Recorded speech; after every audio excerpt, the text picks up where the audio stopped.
Current affairs मतलब MJT education. Hello दोस्तों, good morning. स्वागत है फिर से आप सभी का एमजेटी एजुकेशन में। साथियों, आज है 21 नवंबर। आज की वीडियो में हम लोग बात करेंगे 21 नवंबर 2024 के most important daily current affair के क्वेश्चंस के बारे में। चलिए शुरुआत करते हैं बिना किसी देरी के, और कल का रिवीजन करेंगे 1 मिनट में, फिर आज की तरफ बढ़ेंगे। कल हम लोगों ने पढ़ा था कि विश्व बाल दिवस कब मनाया जाता है, तो 20 नवंबर को मनाया जाता है। राष्ट्रीय बाल दिवस यानी अपने इंडिया में बाल दिवस 14 नवंबर को मनाते हैं। For every child every right, ये इस बार की थीम है।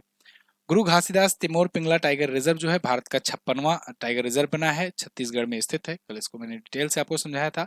G20 शिखर सम्मेलन का 19वां संस्करण ये ब्राजील में आयोजित किया गया, रियो डी जनेरियो शहर में। इसके अलावा भारत का नया नियंत्रक एवं महालेखा परीक्षक के संजय मूर्ति को नियुक्त किया गया है। ये 15वें नंबर के हैं। इनका नाम आप याद रखेंगे, गिरीश चंद्र मुर्मू जी की जगह पर आए हैं। विश्व पिकल बॉल चैंपियनशिप में भारत ने टोटल 28 मेडल जीते हैं, जिसमें 11 गोल्ड मेडल शामिल थे। इसके अलावा 2024 के लिए जीडीपी वृद्धि अनुमान के साथ G20 में सबसे ऊपर कौन रहा, तो भारत रहा 7% जीडीपी की ग्रोथ रेट के साथ G20 कंट्रीज में। ठीक है। इसके अलावा अभी मनसुख मंडाविया जो कि खेल मंत्री हैं, इन्होंने नो योर मेडिसिन नाम का ऐप लॉन्च किया। Professional golf tour of India का सीईओ नियुक्त किया गया है अमनदीप जोहल को। कपिल देव इसके अध्यक्ष हैं। टाटा स्टील शतरंज इंडिया ब्लिट्ज का खिताब जीत लिया है मैग्नस कार्लसन ने, नॉर्वे के रहने वाले हैं। और ICC player of the month का खिताब अक्टूबर महीने के लिए जीता है नेमान अली और मेली केर ने। नोमान अली पाकिस्तान, ये न्यूजीलैंड की। ये टॉप 10 करंट अफेयर के क्वेश्चंस थे कल की वीडियो से, जिनका आपने किया 1 मिनट में रिवीजन। बात करेंगे आज की करंट अफेयर की, लेकिन उससे पहले क्विज और पीडीएफ अगर आपने एमजेटी ऐप से नहीं सॉल्व किया है, फटाफट से जाइए गूगल प्ले स्टोर पर, एमजेटी ऐप डाउनलोड कीजिए और फ्री पीडीएफ सेक्शन में जाकर पीडीएफ डाउनलोड कर लीजिए। क्विज सेक्शन में जाकर क्विज लगा लीजिए, डेली वीकली मंथली सबका। मंथली वीडियो आ चुकी है, मंथली वीडियो जाकर के आप चैनल पर देख लो। प्लेलिस्ट में जाना, प्लेलिस्ट में सारी मंथ की मंथली वीडियो आपको मिलेंगी, आप जाकर के देख डालो। ठीक है। कल अभी नवंबर का फर्स्ट पार्ट आया है। पहला क्वेश्चन, विश्व दर्शन दिवस कब मनाया जाता है? World philosophy day, important day है, इसको याद रखना। विश्व फिलोसफी डे कब मनाया जाता है? तो ये नवंबर महीने के तीसरे गुरुवार को मनाया जाता है। तो नवंबर महीने का तीसरा गुरुवार इस बार कब पड़ा था? ये पड़ा था दोस्तों 21 तारीख को। ठीक है, 21 नवंबर को, यानी कि आज। तो नवंबर महीने के तीसरे गुरुवार को ये प्रत्येक वर्ष मनाया जाता है। इस बार 21 नवंबर को मनाया गया, यानी अगली बार कोई जरूरी नहीं है 21 नवंबर पड़े ये। 2002 से इसकी शुरुआत हुई यूनेस्को के द्वारा। यूनेस्को आप जानते हो, United Nations Educational Scientific and Cultural Organisation, इसके द्वारा यहाँ आयोजित किया जाता है। 21 नवंबर को ही विश्व टेलीविजन दिवस भी यानी टीवी दिवस भी मनाया जाता है। वो वाला टीवी नहीं, तपेदिक वाला नहीं, वो ट्यूबरकुलोसिस वाला नहीं, ये टेलीविजन वाला। ठीक है। अब महत्वपूर्ण दिवस है, आज हम लोग रिवीजन करेंगे। 1 नवंबर को 7 राज्यों और 2 केंद्र शासित प्रदेशों का स्थापना दिवस मनाया गया। 5 नवंबर को विश्व सुनामी जागरूकता दिवस। 7 नवंबर को राष्ट्रीय कैंसर जागरूकता दिवस।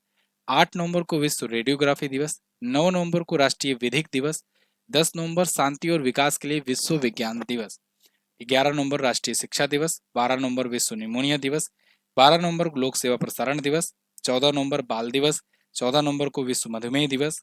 16 नवंबर राष्ट्रीय प्रेस दिवस। 16 नवंबर अंतर्राष्ट्रीय सहिष्णुता दिवस।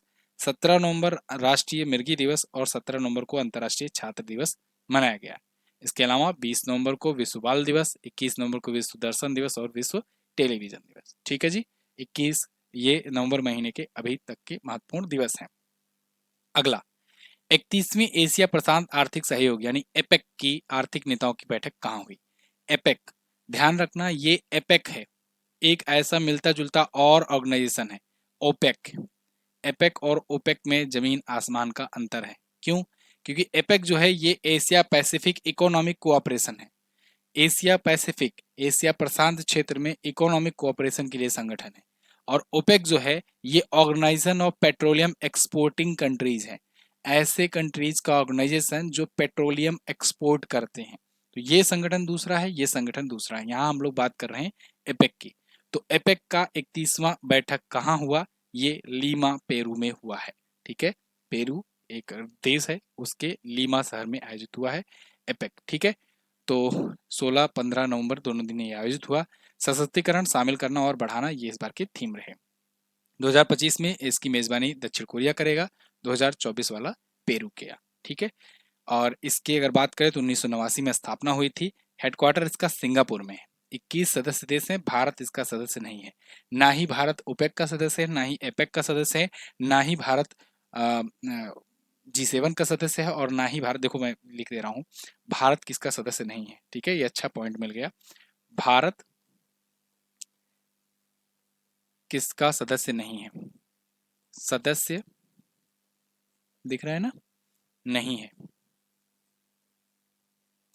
तो आप ऐसे करोगे, G7 का नहीं है, ओपेक का नहीं है, एपेक का नहीं है,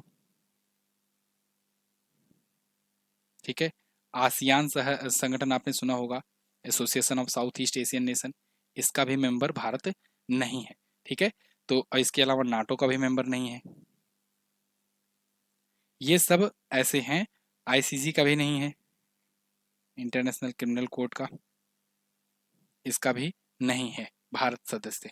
तो ये सभी संगठन है जिसका सदस्य भारत नहीं है। ठीक है, थोड़ा सा क्रिटिकल करके आप तैयार करो चीजों को अलग तरीके से, किसका किसका नहीं है। अगर ये आपको पता होगा तो फिर बहुत सारी चीजें आप रिलेट करके समझ सकोगे। मैंने आपको हमेशा बताया है, करंट अफेयर समझने वाली चीज है, रटने वाली नहीं।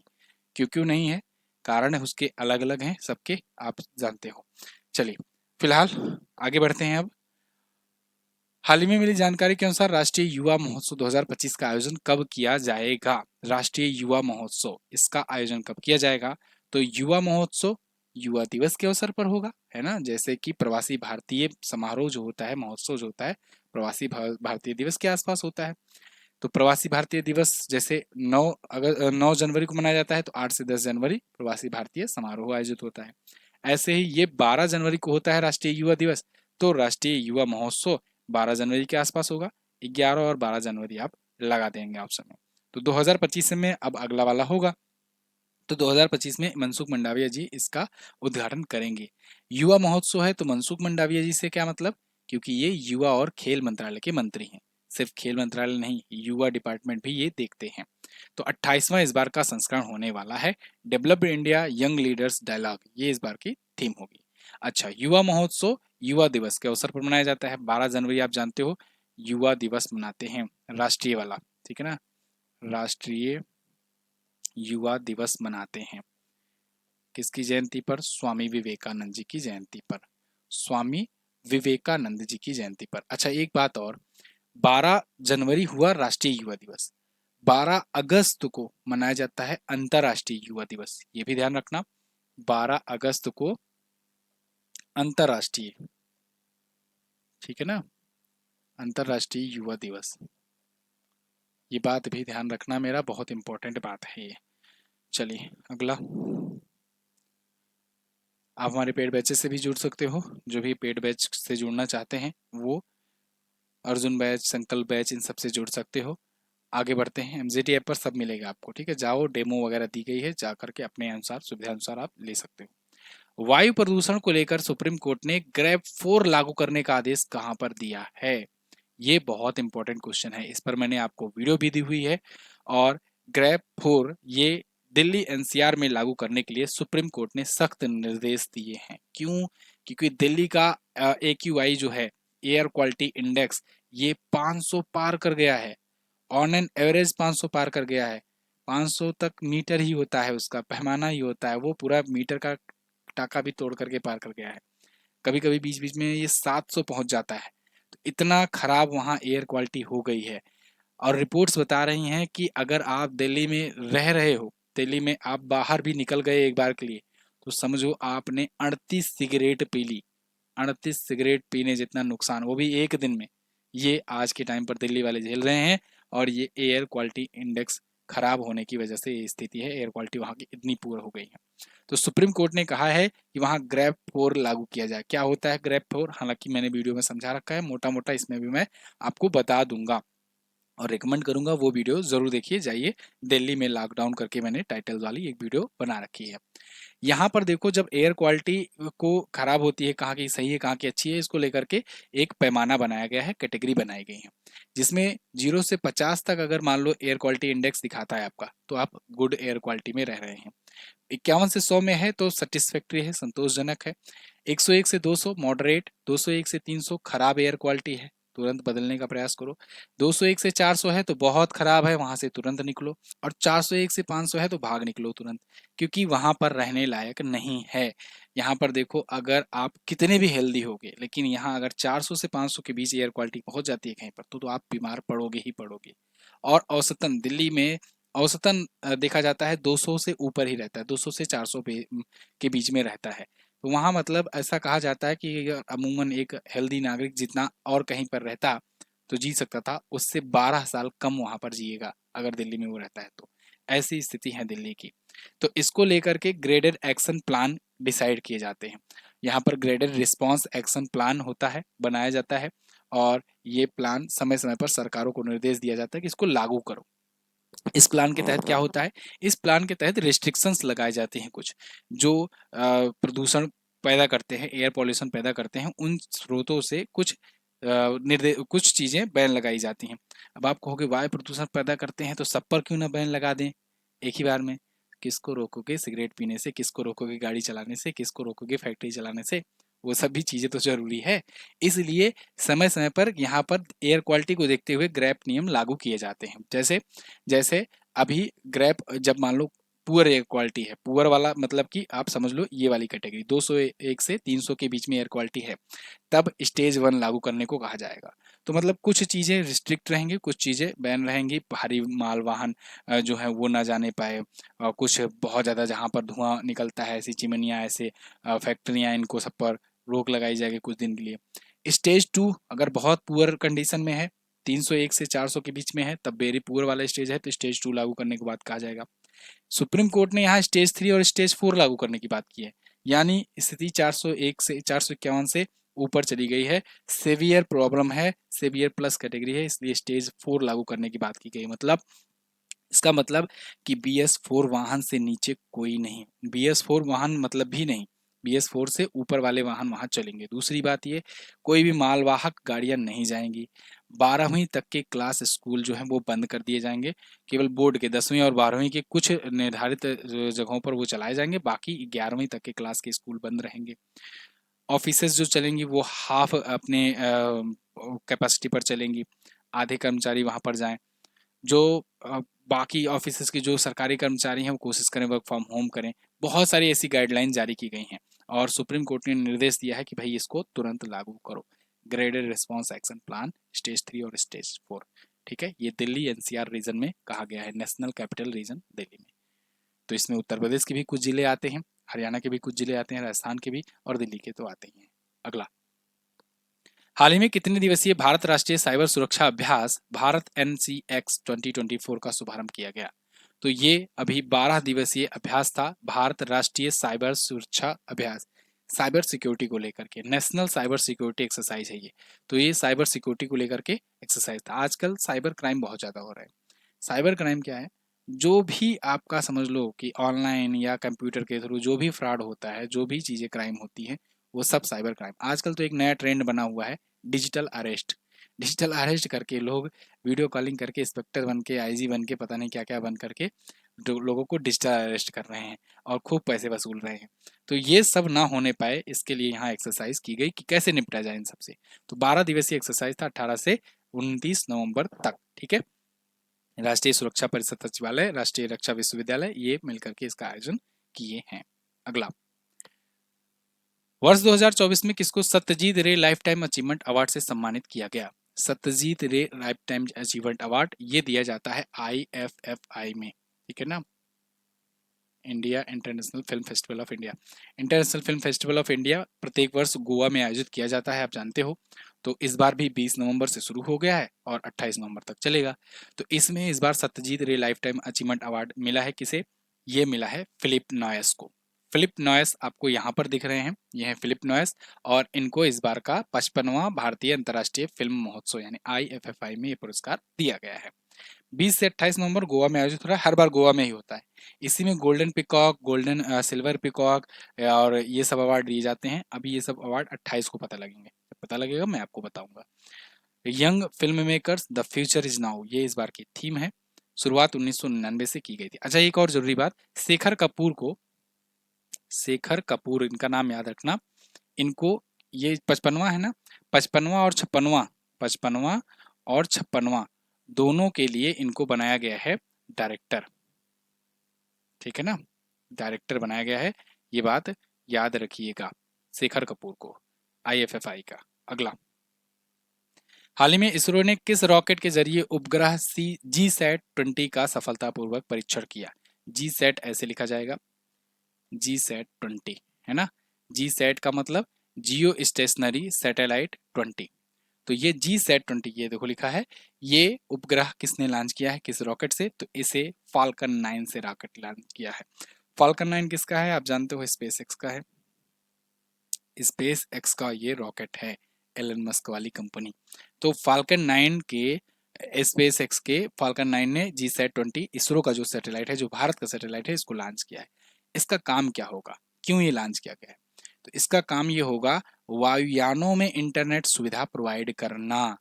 एरोप्लेन्स चलाते समय अक्सर आप सुनते होंगे कि वहाँ फ्लाइट मोड लगाने के लिए कर दिया जाता है, वहाँ पर इंटरनेट नहीं मिल पाता है। तो इंटरनेट वहाँ पर भी चल सके, इसके लिए अलग से सैटेलाइट लॉन्च कर रहा है इसरो। इसमें ब्रॉडबैंड सर्विसेज और यात्री विमानों में उड़ रहे या इंटरनेट सेवाओं को प्रदान करना है। 14 साल तक ये चालू रहेगा। 4700 किलोग्राम का वजन है इसका, GSAT का। भारत के सबसे भारी संचार उपग्रहों में से एक ये है। जियो स्टेशनरी सैटेलाइट की खास बात ये होती है कि ये जियो स्टेशनरी ऑर्बिट में छोड़े जाते हैं। जियो स्टेशनरी ऑर्बिट क्या होता है? एक ऐसा ऑर्बिट, साइंस में आपने पढ़ा होगा, फिजिक्स में क्लास 12 में, एक ऐसा ऑर्बिट जिसमें अगर सैटेलाइट को छोड़ दिया जाए तो वो पृथ्वी के साथ साथ घूमेगा। मतलब जैसे जैसे पृथ्वी घूमती है ना, पता है कि नहीं पृथ्वी घूमती है? हाँ, नहीं तो कहो पृथ्वी कहाँ घूम रही है। पृथ्वी घूमती जैसे जैसे है वैसे वैसे वो भी घूमेगा। तो ये ऑर्बिट कौन सा है भाई? ये ऑर्बिट है 36,000 किलोमीटर की। अगर 36,000 किलोमीटर की ऊंचाई पर कोई सैटेलाइट छोड़ दो, उस ऑर्बिट में घुमा दो, तो वो पृथ्वी के साथ साथ घूमेगा। मतलब एक जगह है तो एक ही जगह रहेगा। तो सूर्य आपको दिख रहा है तो सूर्य, मतलब वो एक जगह दिख रहा है तो वही दिखता रहेगा हमेशा, है ना। तो ये होता है जियो स्टेशनरी ऑर्बिट। अच्छा, पलायन वेग भी आपने सुना ही होगा, है ना। 11.2 किलोमीटर प्रति सेकंड की अगर रफ्तार छोड़ दिया जाए तो अपना पार कर जाएगा ग्रेविटी। वर्ष 2025 में ऑस्कर पुरस्कार को होस्ट कौन करेगा? ऑस्कर पुरस्कार, सिनेमा के क्षेत्र का विश्व का सबसे बड़ा पुरस्कार, 2025 में जो आयोजित होगा, इसकी होस्टिंग कौन करने जा रहा है? तो इसको होस्ट करेंगे दोस्तों कौन? Conan O'Brien. कॉनन ओब्रायन इसकी होस्टिंग करेंगे। ये हैं कॉनन ओब्रायन और ये होस्ट करने वाले हैं ऑस्कर 2025। एक बार होस्ट को ही विल स्मिथ में जाके मार दिया था, याद है ना, तमाचा मार दिया। चलिए, 57वां ये अकादमी पुरस्कार होगा और इसके एकमात्र होस्ट होंगे, इकलौते, मतलब कि अकेले ही करेंगे होस्टिंग पूरा। होस्ट मतलब समझ रहे हो ना, वही जो जाकर के अनाउंस वगैरह करता है। 1929 में पहली बार दिया गया था ऑस्कर और अब तक 98 संस्करण दे चुके हैं। 96 दे चुके हैं, 97वां इस बार वाला होगा। पिछली बार के ऑस्कर पर आते हैं जो कि इम्पोर्टेंट है, ये सब तो फर्जी चीजें हैं। ऑस्कर जो है 96वां, उसमें best film Oppenheimer best film चुनी गई थी और सिलियन मर्फी जो है, सिलियन मर्फी बेस्ट एक्टर चुने गए थे। बस ये दोनों याद रखना है, ठीक है। अगला, नरेंद्र मोदी सक्षम युवा अभियान, इसका शुभारंभ किसने किया है? नरेंद्र मोदी सक्षम युवा अभियान, इसका उद्घाटन राजीव पाठक ने किया है। अभी हाल ही में देखिए, लॉन्च ऑफ नरेंद्र मोदी सक्षम युवा अभियान इन दिल्ली, और ये Kirari for skill training and employment. तो स्किल ट्रेनिंग के लिए दिल्ली के किराड़ी में शुरू किया गया। इसमें कहा जा रहा है कि 10,000 युवाओं को फ्री में कौशल प्रशिक्षण दिया जाएगा, स्किल का ट्रेनिंग दिया जाएगा और रोजगार के अवसर दिए जाएंगे, है ना। कहीं यही बोल के IT की टीम ने शामिल कर ले। चलिए, तो अंग्रेजी बोलना, इंटरव्यू की तैयारी कराना, गणित, विज्ञान, कंप्यूटर, कौशल, बिक्री, व्यवसाय, ये सब में ये प्रशिक्षण दिया जाएगा और जो चयनित व्यक्ति होंगे उसमें उनको नौकरी भी दी जाएगी। तो अच्छा प्रोग्राम है नरेंद्र मोदी सक्षम युवा प्रोग्राम। अगला, हाल ही में 14वीं हॉकी इंडिया सीनियर पुरुष राष्ट्रीय चैंपियनशिप किसने जीती? तो इस बार भी जीत लिया है किसने? उड़ीसा ने। उड़ीसा ने 14वीं हॉकी इंडिया सीनियर पुरुष राष्ट्रीय चैंपियनशिप जीत ली है। भाई देखो, उड़ीसा में ना हॉकी को बहुत अच्छा, मतलब ग्रोथ मिला है नवीन पटनायक जी के टाइम पीरियड में।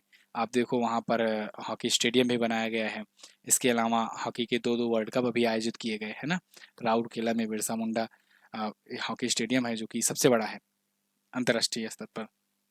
तो यहाँ पर फिलहाल 14वां हॉकी इंडिया सीनियर मेंस का ये चैंपियनशिप था, उड़ीसा ने जीत लिया है हरियाणा को हरा करके, ठीक है। तीसरे स्थान पर उत्तर प्रदेश रहा। चेन्नई में आयोजन किया गया था। अगला, हाल ही में आयोजित चौथी राष्ट्रीय फिन स्विमिंग प्रतियोगिता किसने जीती? चौथी राष्ट्रीय फिन स्विमिंग प्रतियोगिता, इसको पश्चिम बंगाल की टीम ने जीत लिया है। तो ये भी आयोजित की गई थी, उतना इंपॉर्टेंट नहीं है, इसमें बहुत सारे इवेंट होते हैं, बहुत सारी चीजें होती हैं, बहुत सारे पदक भी दिए गए। तो इसमें पश्चिम बंगाल के सबसे ज्यादा मेडल रहे, 151 मेडल, जिसमें 67 गोल्ड थे और ये टॉप पर रहे। कर्नाटक दूसरे पर, उत्तराखंड तीसरे पर रहा। 16 से 18 नवंबर तक आयोजित किया गया दिल्ली में। ठीक है, चौथा राष्ट्रीय फिन स्विमिंग चैंपियनशिप, बस जनरल नॉलेज के लिए रख लो बस। तो ये थे आज के दिन के टॉप 11 करंट अफेयर के क्वेश्चंस। आई होप आपको वीडियो पसंद आई होगी। कम समय में मैंने ज्यादा से ज्यादा क्वेश्चंस देने का प्रयास किया है, डिटेल एक्सप्लेनेशन देने का प्रयास किया है। अगर पसंद आई है तो लाइक कर दो, शेयर कर दो, और चैनल पर नए आए हो चैनल को सब्सक्राइब जरूर कर लेना। लास्ट डे के क्वेश्चंस की बात करेंगे। कल मैंने पूछा था WTA युगल रैंकिंग में नंबर 1 स्थान पाने वाली एकमात्र भारतीय महिला टेनिस खिलाड़ी कौन है? तो आपने बताया सानिया मिर्जा है। चलिए, दूसरा मैंने पूछा था फरवरी महीने के दूसरे सोमवार को कौन सा दिवस मनाते हैं? तो अंतर्राष्ट्रीय मिर्गी दिवस मनाते हैं। आज आपको क्या बताना है? आज बताना है कि भारत में क्षेत्रफल की दृष्टि से सबसे बड़ा बाघ अभ्यारण्य टाइगर रिजर्व कौन सा है? कल बहुत डिटेल में बताया था मैंने। अगला, अखिल भारतीय पिकबॉल एसोसिएशन के ब्रांड एम्बेसडर कौन है? ये भी बताइए कमेंट करके। थैंक यू सो मच यहाँ तक वीडियो देखने के लिए। मिलेंगे अगली वीडियो में, तब तक के लिए नमस्कार, जय हिंद, वंदे मातरम।